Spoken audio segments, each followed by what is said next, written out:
Hey everyone, this podcast is part of Story Mode, the podcast network of Gamefully Unemployed. You can support us and gain access to other great exclusive podcasts at patreon.com/gamefullyunemployed. That's patreon.com/GAMEFULLY unemployed, which is spelled like it sounds.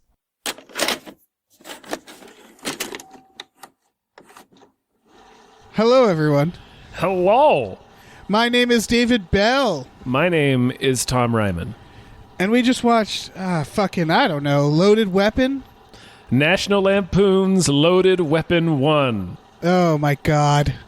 Oh, my God. New Line Cinema presents the cop movie to end all cop movies.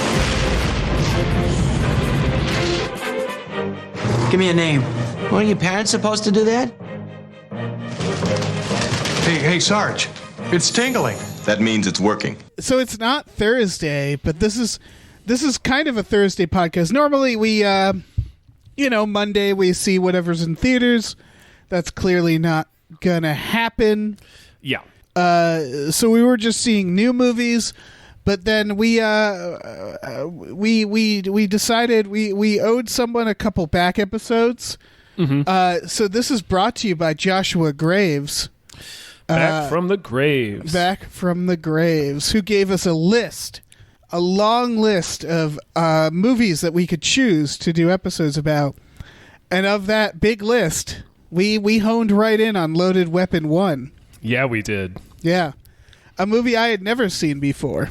A movie I haven't seen in probably 25 years. Mm-hmm. A lot of surprises in this movie. This movie's a real roller coaster. Go ahead.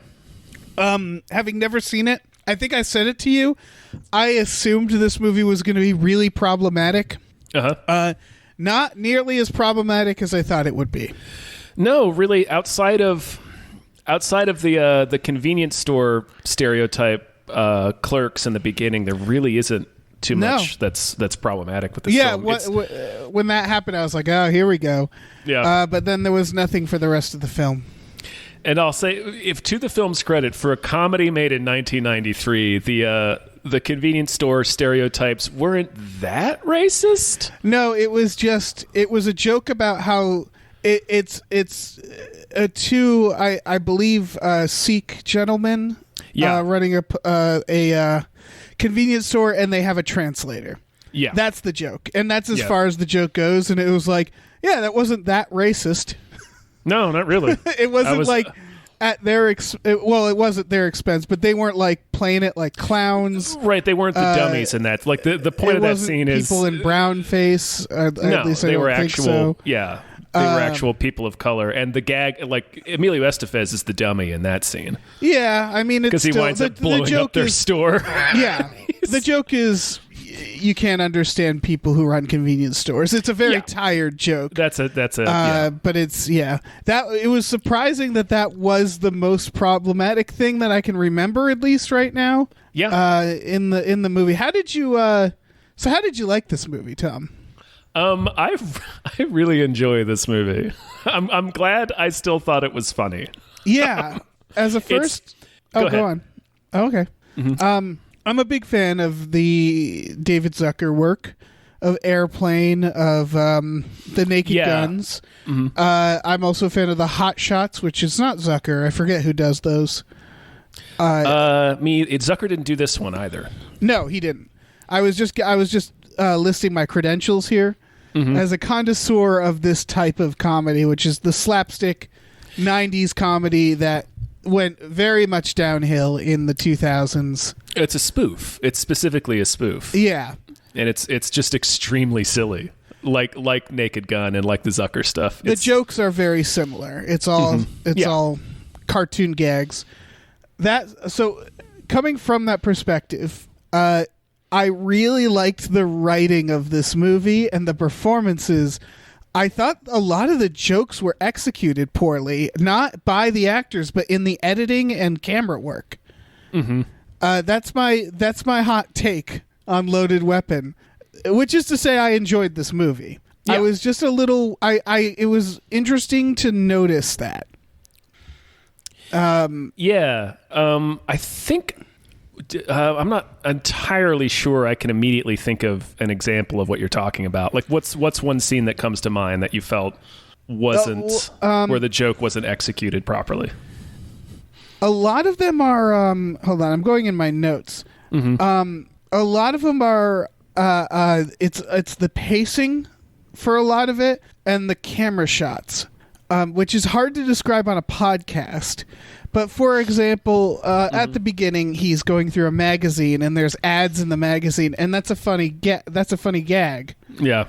And then when the robbers come in, and they have a great gag with the robbers that's nice and quick, where they decide to rob the place, so they put on the masks in after talking to the guys. Well, they come up and ask them if they have any pantyhose and taupe, and they're like, no. So then they just pull out the pantyhose they picked up off the shelf, and yeah. But then they cut to Emilio, and it's like a wide shot to reveal that that he's up to his ankles in these subscription cards. And that shot was wrong. And I'd have to go back and watch it. You think so? I kind of...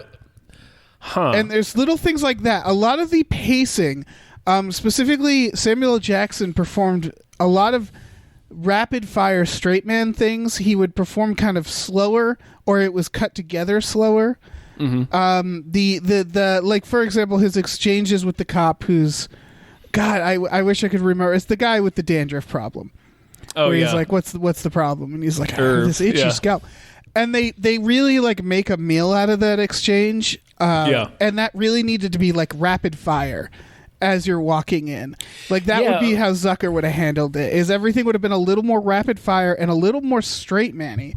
There's a line where they talk about the Girl Scout cookies being laced with cocaine. And what does he say? He says, "No wonder I couldn't just eat one." Or I thought Emilio said that. I don't know who said it, but they didn't say it deadpan. And there was little things like that where it was kind of in the direction where it was you needed the lines were there, the jokes were there, but I felt like it was mostly in the editing it wasn't nearly fast paced enough. There was a lot of weird awkward beats in the comedy that I was noticing as I went, and it had nothing to do with the performances or writing. It's purely the editing for the most part. Yeah, there's one. I don't totally agree about the subscription card gag, because I like that they almost throw it away, but with that shot, because it's just because you've kind of forgotten about the joke at that point. So then when they cut back to him in that wide shot, you're like, oh shit, that's right, and now he's standing in a stack of cards. It's funny. But there was a line after they're leaving Dennis Leary's house, I think, where they're going to get in their car, and his car explodes, and then he says taxi, and then the taxi explodes, and then Emilio Estevez says, "Well, it's going to take a hell of a lot more than car bombs to it's going to take more than a few car bombs to throw us off the case." And Sam Jackson looks at him, and he says, "Not that many more." That's a good line. But the scene should have cut right there, but instead there's this weird pause after that punchline as they walk off the screen together, and there's a couple of those where it's it's like they had a laugh track that was removed. They dwell on the jokes a little too long. Some of them. This has one of my favorite gags I've seen in a really long time. Which is when they're driving in the car, and he's like, "I think we're being followed." And then they cut to the wide shot, and there's literally two men in ski masks suddenly in the back seat. And he goes, No, just act natural. Don't look. Pretty solid. Was such a good gag. There's a lot of fun stuff with Tim Curry, too. Oh, he's just doing a fucking crazy ass voice. We should talk about this cast, because this kept unfolding, this cast. There's so many cameos in this movie. Well, right away, Samuel L. Jackson doing a Leslie Nielsen-style slapstick film is one of the most alien concepts to me, having never seen this film before. That sort of blew me away. because he's never done anything like this. Yeah, I don't think so. And this he's type done of, some comedies before, but not like a spoof, not like an incredibly silly slapstick movie. That tends to be only like it tends to not many actors seem to do this style. It sort of it died out at the scary movies. Mm-hmm. So I don't know, that it was neat to see that, and it was neat to see Whoopi Goldberg immediately show up. Yeah. Oh my gosh. Her death scene is very, very funny. Yes. A lot of these actors, it felt like the movie was beneath them, which I really appreciated them being in it for that reason. Yeah.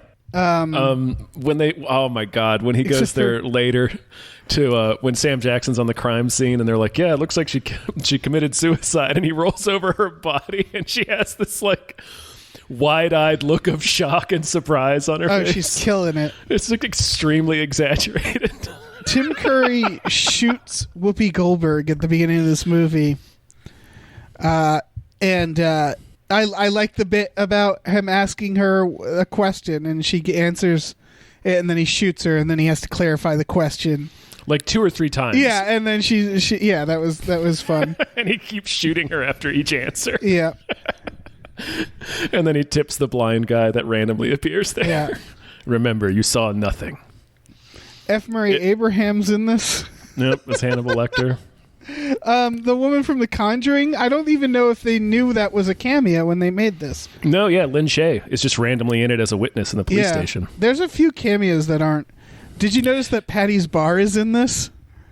From No. It's Always Sunny? No. The exterior of like the evil lair at one point is Patty's Bar. That's amazing. Yeah. It's not really a cameo because I think it's kind of the same thing as the Lynn Shay situation, but Denise Richards is one of the women singing at the piano. That was her, huh? Yep. With Dennis Leary. Jesus fucking Christ. Phil Hartman shows up. The way Dennis Leary is singing that song. Oh, he's killing it. He's singing You Really Got Me now, but he's doing it purposefully bad and stilted. It's the fucking funniest decision. Well, because it's a series of bits where actors are encouraged. Because that's one where, like, I bet Dennis Leary didn't, like, on the page, he doesn't have much. So he's not really. The character as written is not funny. He just kind of says a few lines and then dies. He works with what he had. Phil Hartman's in this. Corey Feldman's in this. Eric Estrada. Eric Estrada and Larry Wilcox from Chips. James Doohan. Yep. That was one of my favorite gags with Eric Estrada. They're in a shootout. This is another one that I feel like this is brilliant. Like a brilliant fucking gag. Is he needs to get the other cop's attention during the shootout, so he just fires his gun next to him. Like he aims the bullet next to his face to get his attention. Like real casual. I really liked that. It's really fucking great. Paul Gleason is in that same scene. Yep. Charlie Sheen in the least surprising cameo. Right. They even make a joke about they do. Like John Lovitz goes onto this, like there's a scene where Emilio Estevez is trying to defuse a bomb on Sam Jackson's boat, and John Lovitz keeps I like that John Lovitz keeps dying and then showing back up. Yeah. He's supposed to be the Joe Pesci character from Lethal Weapon. But he shows up and he starts talking. It's just kind of weird that, Charlie Sheen did Hot Shots and now you're doing this movie. Like, that was such a weird. It was a very weird joke. It was a weird joke, especially considering we'd already seen Charlie Sheen in the movie. Right. You should have done the joke there. I like how all the Sheens are in each other's chuckle fuck movies. Charlie Sheen got his dad to be in Hot Shots too. That's one of my favorite jokes in that movie. Oh, it's so good. When because they pass each other on the boat and they both say, "I loved you in Wall Street." It's so good.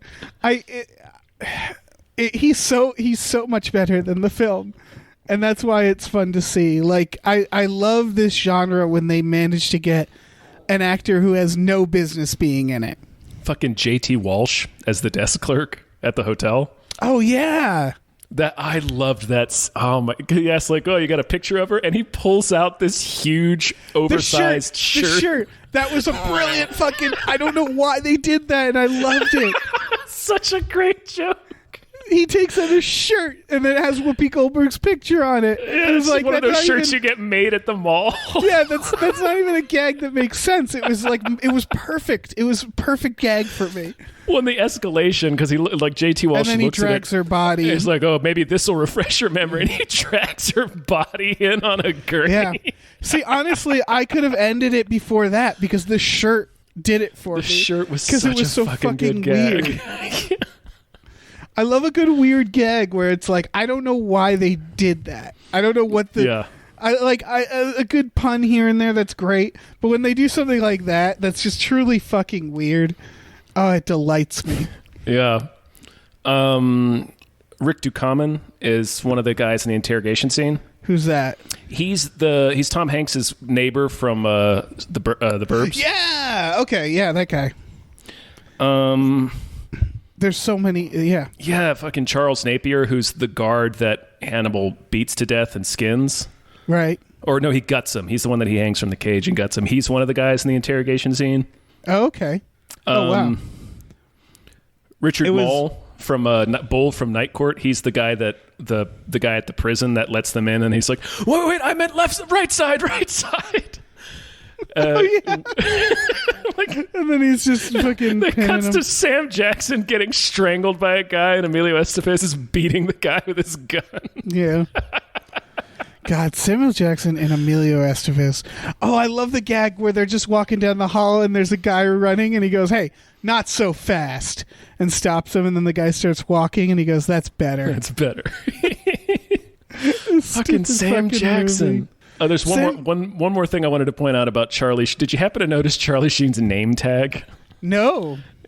His name is Gern. Gern. Like, it was the weirdest fucking name. What a good idea. Oh, Charlie man. Sheen is best when he randomly shows up in a movie for a couple scenes. Charlie Sheen is best when he's used like the way that Leslie Nielsen was used by the Zuckers and Abrams. Oh yeah, what movie were we talking about? The biker one. Beyond the Law? Something like that. He seemed funny in that because you're right. It's the deadpan slapstick role. Right. You have him just be there, deliver things completely deadpan and straight, and everything around him is ridiculous, and the things that he's saying is ridiculous. But his face doesn't look like he knows it's ridiculous. Yeah. I would argue that I think Samuel Jackson was supposed to be more deadpan. Like, casting-wise, I think they had intended that character to be more deadpan, but then they got Samuel Jackson, so it was like, okay, he's going to be a little more energetic. Yeah, some of his lines aren't written that way. Like in the second interaction he has with that, where he's screaming with the guy and stuff like that. Oh yeah, that one's funny. Like, what does he say? By the way, that's the police captain is the same police captain from Last Action Hero. Yeah, I know. I forget what he says. Oh crap! He says something like, "You're hanging your trousers down with the." He says like something totally like he's hitting him with a bunch of idioms. Yes. And then he hits him with that last one. He's like, you understand what I'm saying? He's like, yeah, everything except the trousers part. Yeah.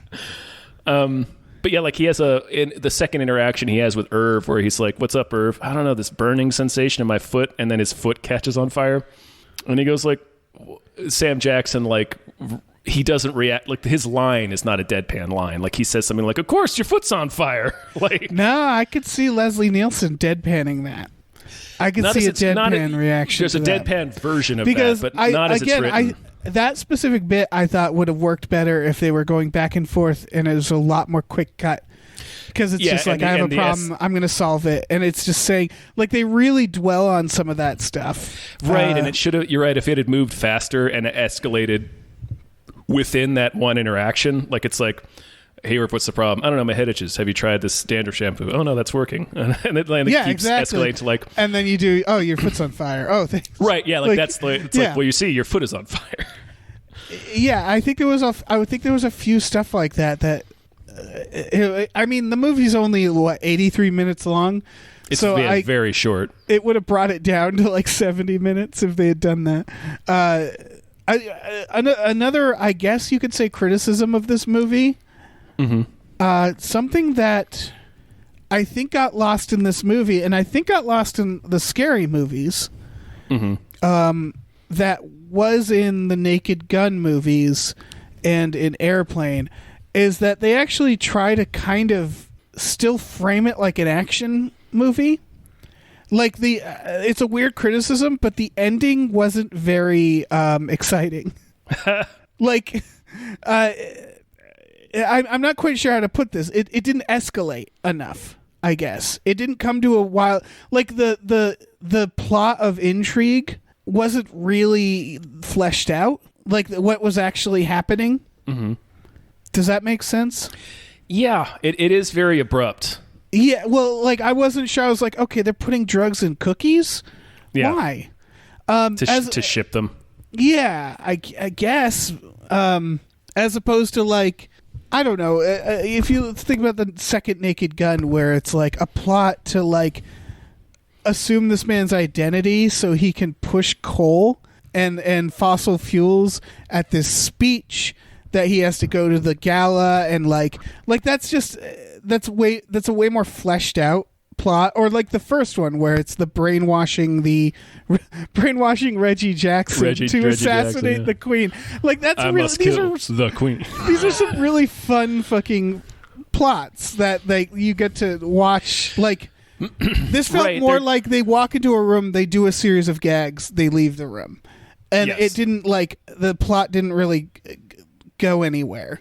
I loved the gags, but it just seemed like a series of bits after bit after bit after bit. Yeah, it was more about it has this movie's own plot is very, very thin, and they were more about hitting all the beats, like all the recognizable beats of Lethal Weapon and other act. Like there's randomly a Basic Instinct stretch in it. Yeah. That was probably not my favorite joke, but only because that's one of those. It's funny because this movie was made. When was this made? 96, I want to say. 93. 93. And so like they were hitting on. This was all like new stuff. Like they're just spoofing what was out, you know? Yeah. So it's like, yeah, I'm sure that was like at this point the Basic Instinct. Like that's such a tired joke. I love that they did Wayne's World for some reason. Right, it ends with them doing the Bohemian Rhapsody thing from Wayne's World. That's a weird thing to do. That's just from another comedy. Yeah, that one felt the strangest because it was just from another comedy. We have to talk about. There's two more things casting we have to talk about. We have to talk about Bruce Willis. First, I want to talk about Bruce Willis's cameo, which is the fucking funniest thing. He kind of kills it. His performance in that scene is incredible. There's a few because a lot of these. This is part of why I like seeing like respected actors in slapstick, is they still play it good. Have you ever seen Blind Date? No. It's Bruce Willis and Kim Basinger. And that the story is delightful. They go on a blind date and like it's like it just spirals like into pure chaos, and it's a very funny movie. And his performance in this scene in Loaded Weapon, it reminded me a lot of his performance in Blind Date. For people who are wondering, they do the scene in Lethal Weapon where the helicopter comes and just shoots up Riggs' trailer. Riggs' trailer, yeah. And they do that, but then you see the trailer explode, and then a little white flag pops out, and it's Bruce Willis in his signature. He's wearing his tank top. Yeah. He's credited as John McClane. Like, he's dressed like John McClane. Yeah. And they do it. It's a great exchange of them saying, like, is this something, the Pacific Coast Highway? He's like, no, it's this Pacific Coast Highway. And they're like, sorry. And he looks so exasperated, and he plays it so well. The look on his face when he rises into frame from underneath that, like he's got this like wide-eyed, like stunned look. Yeah, he looks like a man who's just been blown up. Right, and he says, "What the hell are you doing?" Yeah. Like Fucking Bruce Willis in this. So fucking good. What a weird movie. It's okay. I don't know. Like, he looks like the look on his face looks like he just got shot out of a cannon. It's like the funniest facial expression. The cameos in this movie feel oddly modern because almost everybody in it is somebody that either became more famous or still is famous. And that's why it feels like a real treat. And maybe this is just because of our age and the nostalgia factor and the fact that we watch movies all from this era. But it was a real treat to see just so many fucking actors that I enjoy watching just crammed together in this fucking wild film. Pretty goddamn great. Scotty. We haven't talked about Scotty. We haven't talked about James Doohan as Scotty. He fucking shows up. Yeah, of course he does. Yeah, working on the fucking espresso machine. Yeah. And the last casting thing we need to talk about is Marina is demanding to come in and talk about on the show. So I'm gonna tag her in for a few minutes. All right, bring her in. I assume I know who. It would be funny if she was like F. Murray Abraham. I have to talk about him. No, she really wants to talk about Bill Nunn. Yeah. From the Spider-Man movies. No, I'm gonna tag her in real quick. Okay. Should we? Should we just keep? I'm gonna keep recording. Yeah. I might not even cut this out right now. To be honest, if you want to go get her, I can just keep talking. I'm getting her. Don't act like I won't. Okay. Don't act like I'm not going to get her. How's everybody doing? Do it. Is everybody good at their homes? You enjoying your quarantine? Yeah.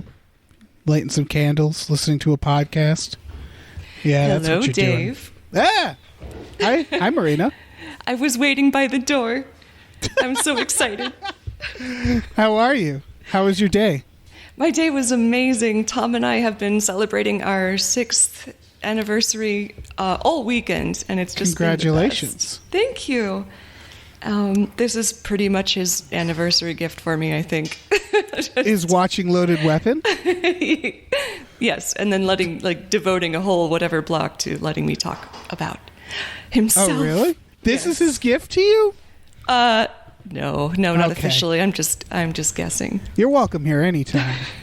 Oh, thanks, Dave. So, Tom informed me before we started recording that, and I was in the same boat. You were not aware that William Shatner was in this film? Correct. The way I found out was I was getting extremely excited about the Scotty, the James Doohan cameo, and he said, "You'll probably love one of the cameos coming up." And I said, "Is it himself?" And he just smiled and just because it was, and I was so excited. And every time he came on screen, I was just like. And I was, yeah. He's doing a whole damn thing in this. He is, yes. General Morders. I love him. Like, I may be the name. Oh, yes. Fuck. General. I mean, I may be biased, Dave. Maybe, but I immediately loved that character. Oh, he was great. It's Shatner is. He's not. It's not like he hasn't done comedy before. But again, as I was saying this to Tom, is that. People like Samuel Jackson and like certain actors in this I'd never seen do slapstick. Whoopi Goldberg and Shatner was one that he was when he eats the piranha. Yes, he's going all out. And his mustache is crooked. Just he's identifiably a maniac. Has he played a villain in other things? Do you know? I think he has, but I wish I could tell you off the top of my head, but I had to use a cannabis vape, and I can't think about anything but Shatner. I mean, this is definitely a movie to watch while high. Yes. I wasn't, though, and I had such a good time. Oh, it's so... Yes. It was a great thing to watch on our anniversary. I'm glad. I'm glad because you guys, or at least Tom was required to, so I'm glad you enjoyed it. I loved it. This is exactly my brand of humor. So, yeah. Yeah. Are you a big fan of like the Zucker stuff, the airplane and Naked Guns? Actually, that's funny you should ask. I haven't seen The Naked Gun, and I can't remember Airplane, but I love the kind of ridiculous humor. If people, you know how I get really upset when people are irrational in like a normal show or movie? But I love that when they take it all the way to the left like that, and just everything is crazy. So wait, what's your favorite comedy for this? Mel Brooks, maybe? Oh, yeah. Shit. It's funny. I didn't even think of Mel Brooks when I was talking to Tom before. Of course. And a little bit of the Marx Brothers. Oh, yeah. They did, what is it, Duck Soup? Yes, Duck Soup. That was a really At the good one. Circus. Yeah, I have the boxed set, and it's so much fun. I'm a Harpo girl, of course. Harpo's great, man. He is. Have you ever heard him speak? What's that? Oh, sorry, Dave. Have you ever heard him speak? No, I don't think so. I might have seen it on the YouTube or something at some point, but I can't remember.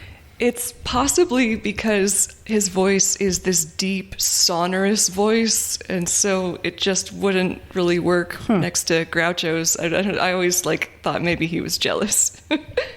You're making me want to watch some Marx Brothers, because I used to watch them a bunch, because my roommate would put them on, and they were fucking funny as hell. Man. You should definitely. So you don't know much with, or it sounds like you don't recall much with Leslie Nielsen, because Nielsen is like, I don't know, he's up there. I don't know that. Yeah, I would love to watch more. Yeah, watch Airplane. At least watch Airplane. Okay. Do me that. Do me that favor. That one's probably a bit dated in terms of like, I imagine it's a bit problematic, but it's still a classic. Yes. Awesome. And fucking Mel Brooks. Shit. With Shatner, he seems built for this. Yes, he really does. He has that old general body. He's built like a tree. Yeah, I'd love to see him play more of a straight man as well. I mean, he was, as a maniac, he was brilliant. Oh, yeah. The way his eyes get when he's crazy, the Shatner crazy eyes, where you can see the whites all around him. He'll just pop his head up in this unnatural way. It's like a rodent coming out of the ground. To watch a scene where William Shatner instructs Tim Curry to shoot Dennis Leary, yes. I just never thought I would see something like that. No, yeah, I wasn't sure it was really happening when I was watching, and I was sober.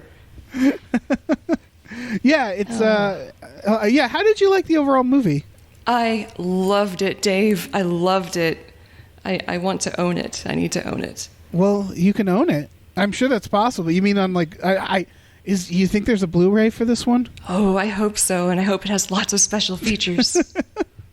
It definitely feels like it was cut down. I was saying to Tom, my biggest complaint, and Mel Brooks is actually a good example of what I'm talking about, is that this didn't have as much plot as a Mel Brooks film. I was talking about Zucker films, but Mel Brooks is also Mel Brooks still kind of makes a movie with a solid beginning, middle, end, and character development. And this felt more like more just like bits. What are your views? Did you see the Hot Shots films? No, I don't think I did, actually. Oh, man. And that right there, though, Dave, what you just said is why it feels a little Marx Brothers-y to me. Because Marx Brothers is more bits. Yes. Right? There is a plot in there, but it's almost always the same basic plot over and over and over again.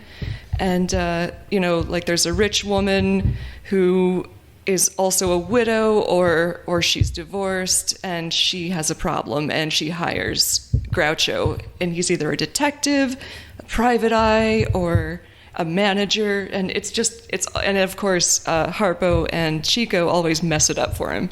Right. He even has almost the same name, each time. Let's see, he's like the legal beagle. Let me see. Let me look it up. All right. Have you watched any? I'm now just Sorry, you liking the Marx Brothers. I'm now thinking of other things that I want to know if you have seen that I think you'll enjoy. Have you watched any of Stella? No. You haven't watched Stella? No, this is great. I'm so excited that I haven't seen these movies. Yeah, you got. Well, Stella's a TV show. It was what? Damn it, I forget what they did before it. The State, I think. It's a sketch comedy group. It's David Wayne, Michael Ian Black, and there's another Michael in there. People are yelling at me right now. Oh yeah, you should definitely don't yell check at Dave.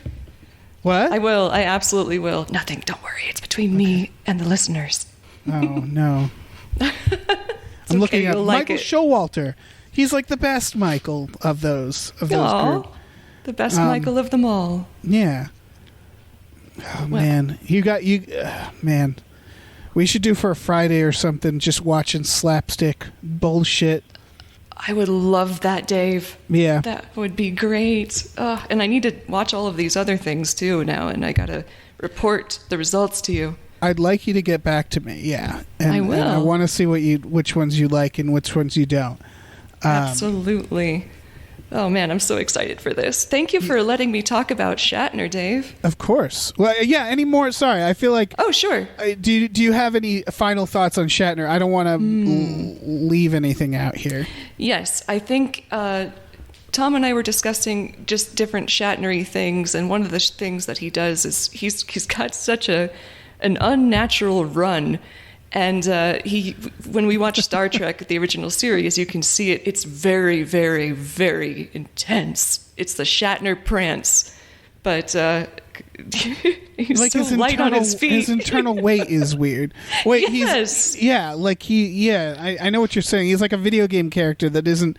They didn't quite get the physics right. Yes. That's perfect, Dave.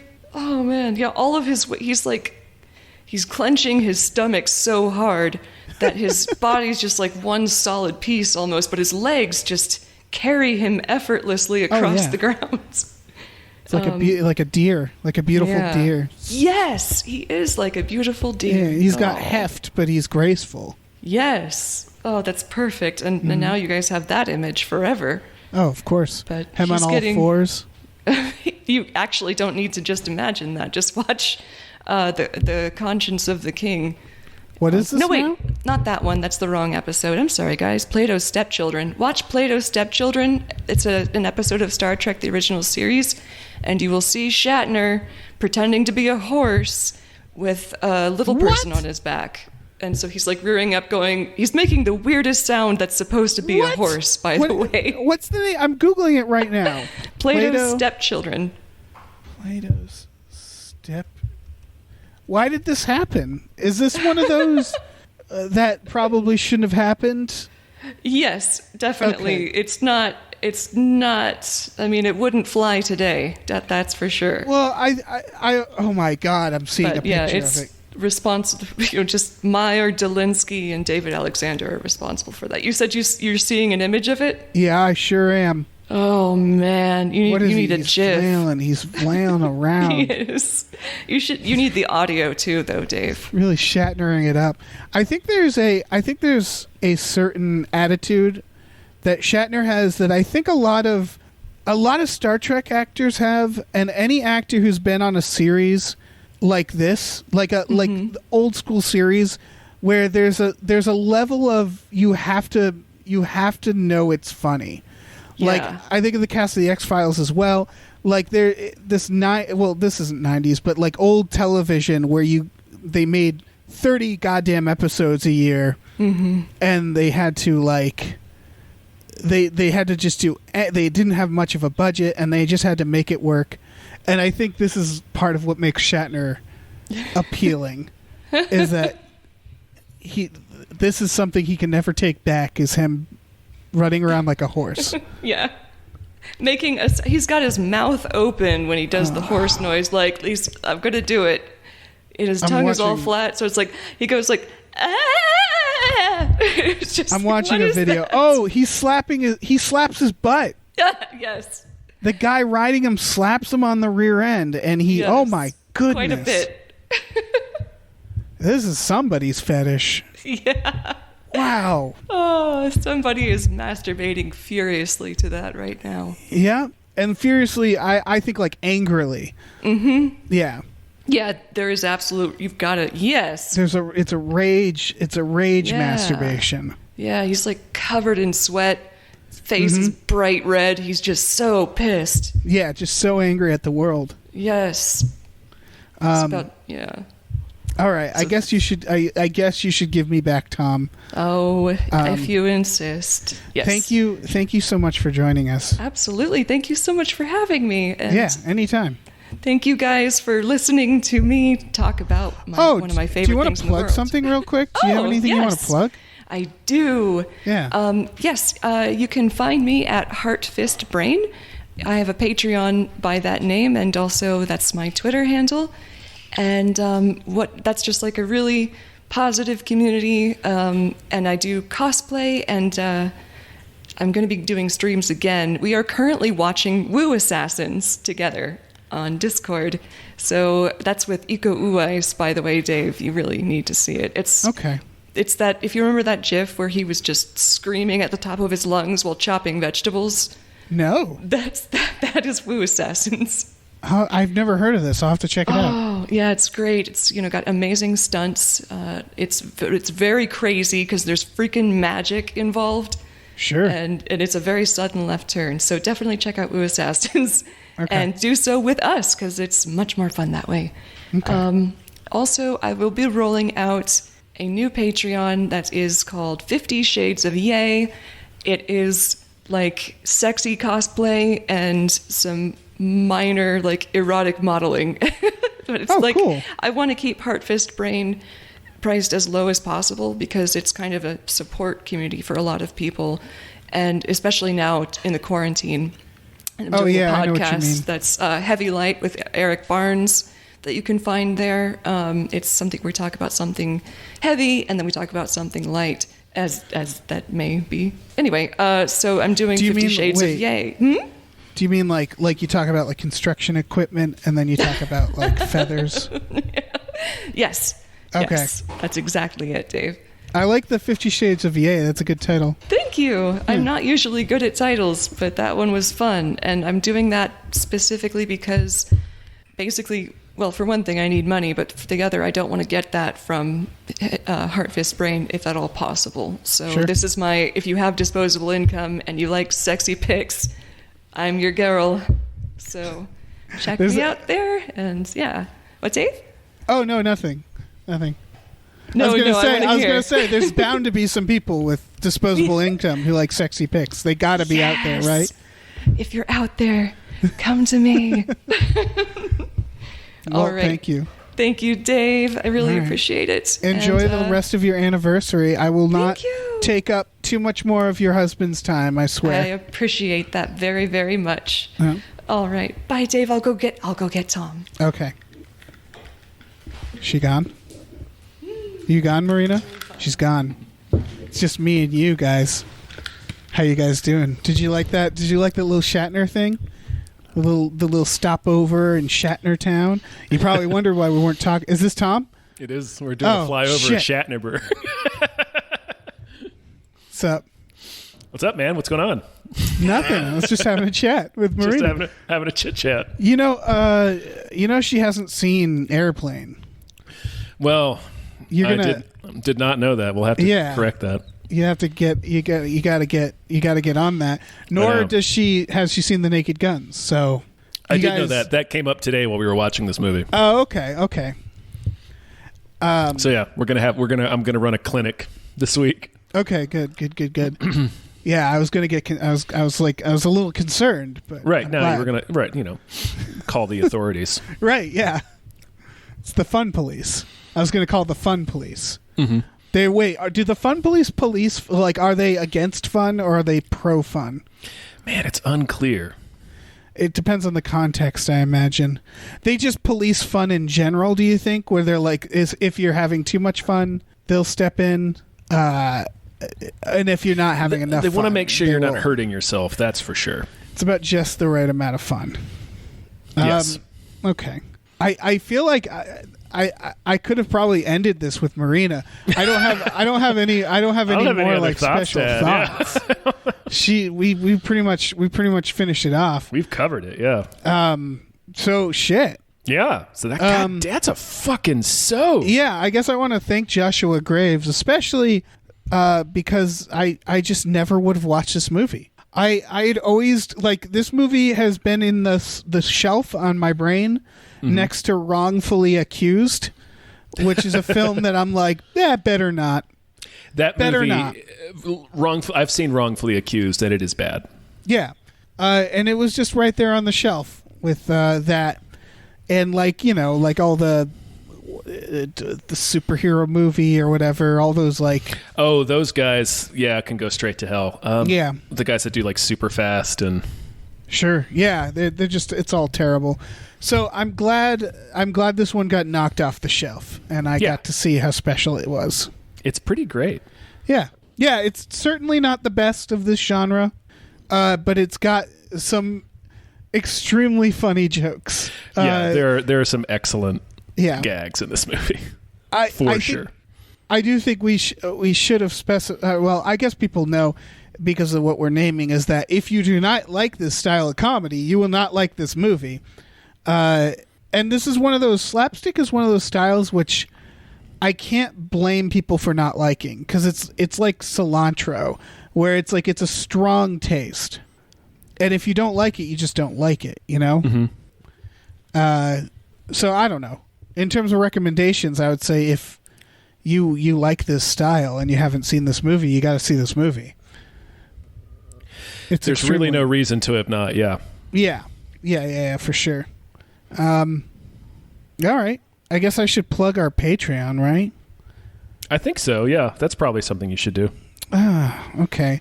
We have a Patreon, you guys. Patreon.com/gamefullyunemployed.